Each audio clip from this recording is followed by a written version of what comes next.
Assalamualaikum warahmatullahi wabarakatuh. Hello everyone, let me introduce myself. My name is Mary Putri Cahyani, NPM 2341113. And this video, I will explain about experience digital. Nah, atau pengalaman digital. Nah, apa sih pengalaman digital itu?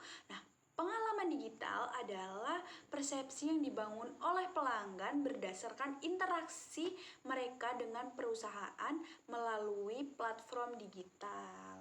Nah, hal ini nih mencakup antara aspek interaksi kayak mulai dari kemudahan penggunaan aplikasi, kecepatan respons situs web, atau kualitas layanan pelanggan melalui saluran digital.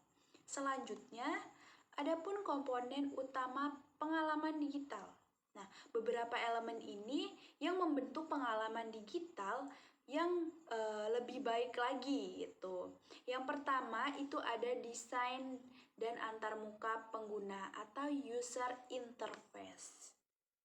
Nah, hal ini memudahkan kita untuk navigasi atau tata letak yang intuitif dan desain visual yang sangat menarik. Selanjutnya ada kecepatan kinerja. Kecepatan kinerja ini memuat halaman respon cepat terhadap klik dan input pelanggan. Selanjutnya ada personalisasi, yaitu pengalaman yang disesuaikan dengan preferensi atau kebutuhan spesifik pelanggan. Kayak misalnya nih, rekomendasi produk gitu. Selanjutnya itu ada interaksi lintas saluran. Artinya itu kayak pengalaman yang mulus antara berbagai saluran, kayak misalnya aplikasi mobile, terus ada situs web ataupun sosial media. Nah, yang terakhir itu ada layanan pelanggan digital yang mendukung pelanggan untuk lebih responsif, yang melalui dengan chatbots, email, media sosial, ataupun aplikasi gitu. Nah, adapun beberapa langkah strategi untuk menciptakan pengalaman digital yang menyenangkan bagi para pelanggan kita nih. Nah, yang pertama itu ada, kita tuh harus fokus pada pengalaman pengguna.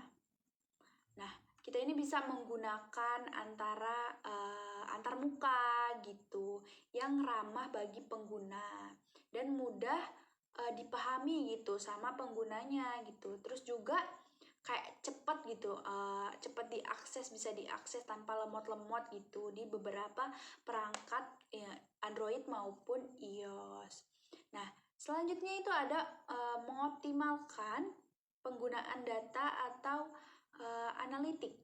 Nah, kita ini bisa menggunakan data pengguna untuk memahami preferensi dan memberikan rekomendasi yang relevan atau konten yang personalisasi. Selanjutnya itu ada terapkan konsep omnichannel.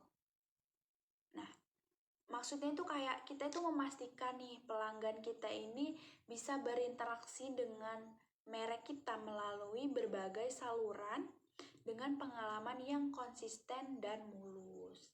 Selanjutnya itu ada keamanan dan privasi. Pastiin nih pelanggan kita itu merasa aman saat bertransaksi dan memberikan data pribadi mereka melalui platform digital. Selanjutnya itu ada gunakan teknologi terbaru.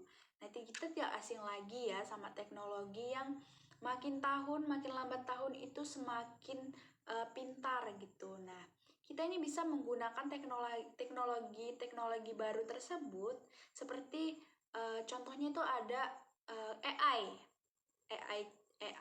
terus chatbots ataupun lainnya yang bisa memberikan pengalaman yang lebih interaktif dan personal bagi pelanggan kita. Selanjutnya adapun tantangan dalam menciptakan pengalaman digital ini. Yang pertama itu ada kompleksitas teknologi yang menggabungkan berbagai platform, sistem yang mulus, menjadi tantangan, terutama dalam bisnis yang besar.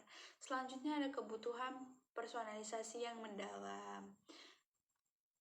Nah, selanjutnya lagi itu ada keamanan dan perlindungan data. Seperti yang kita bahas tadi, pelanggan ini semakin sadar nih tentang pentingnya privasi dan juga keamanan data. Sehingga kita harus memastikan bahwa informasi pelanggan tersebut terlindungi dengan baik gitu. Yang terakhir ada konsistensi lintas saluran. Kita ini bisa menjaga pengalaman yang konsisten di berbagai saluran digital. Bisa bisa menjadi hal yang sulit, terutama ketika kita atau perusahaan menggunakan berbagai platform atau perangkat yang berbeda. Nah, studi kasusnya nih, ada pun studi kasus pengalaman digital yang sukses. Itu contohnya kita bisa ambil contoh itu kayak Netflix. Nah, Netflix ini melalui algoritma, rekomendasi dan pengalaman menonton yang disesuaikan. Nah, Netflix ini berhasil mempertahankan pelanggannya dengan menawarkan pengalaman yang relevan dan juga mudah diakses. Nah, selanjutnya itu ada kesimpulan. Yang terakhir itu kesimpulan. Jadi kesimpulannya itu pengalaman digital ini sangat penting dalam membangun hubungan jangka panjang dengan pelanggan kita dan memperkuat posisi di pasar yang kompetitif ini. Oleh karena itu, perusahaan ini perlu kayak memfokuskan atau menciptakan pengalaman yang mulus dan juga dipersonalisasi. Nah, melalui pengelolaan yang cermat, pengalaman digital ini dapat meningkatkan kepuasan pelanggan, mempermudah proses pembelian, dan mendorong pertumbuhan bisnis yang berkelanjutan gitu. Nah, cukup sekian presentasi kali ini. See you the next video guys. Wassalamualaikum warahmatullahi wabarakatuh.